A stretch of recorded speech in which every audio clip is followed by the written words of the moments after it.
I suppose most of you have heard of Zen. But before going on to explain any details about it, I want to make one thing absolutely clear. I am not a Zen Buddhist.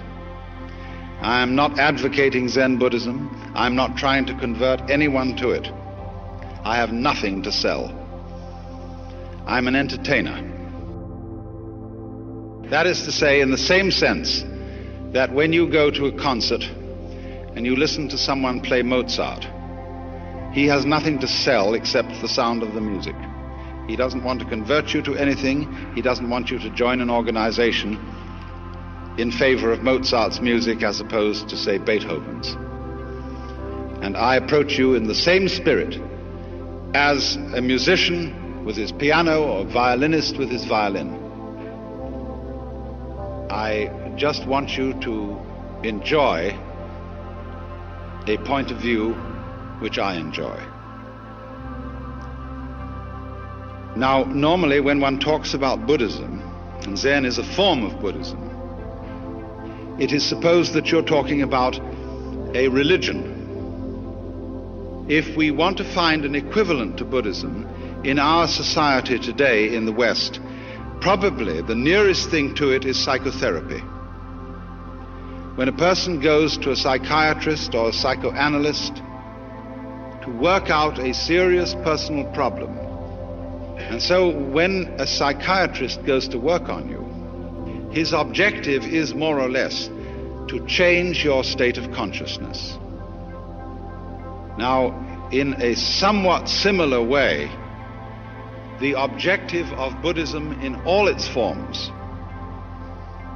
is to bring about a fundamental change in a human being's everyday state of consciousness.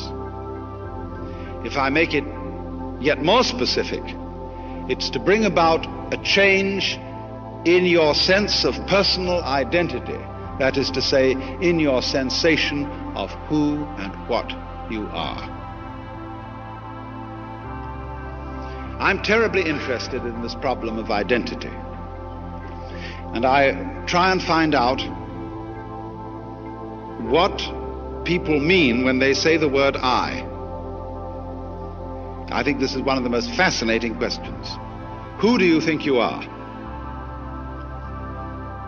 Now, according to certain of these great ancient philosophies like Buddhism, this sensation of being a separate, lonely individual is a hallucination.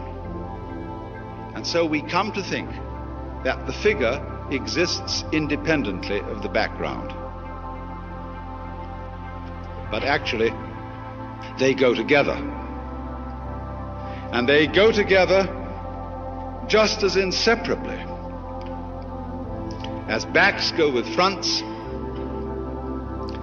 as positives go with negatives, as ups go with downs, and as life goes with death. You can't separate it. So there's a sort of secret conspiracy between the figure and the background. They're really one. I mean, imagine that every one of us, look, in the same way that the sea, when the ocean has a wave on it, the wave is not separate from the ocean, is it? Every wave on the ocean is the whole ocean waving. The ocean waves and it says, yoo-hoo, I'm here, see? But I can wave all over the place. I can wave in many different ways. I can wave this way, go and wave that way. So the ocean of being waves every one of us. And we are its waves. But the wave is fundamentally the ocean. Now, in that way, your sense of identity would be turned inside out. You wouldn't forget who you were. You wouldn't forget your name and address, your telephone number, your social security number, and what sort of role you're supposed to occupy in society. But you would know that this particular role that you play, this particular personality that you are, is superficial, and the real you is all that there is.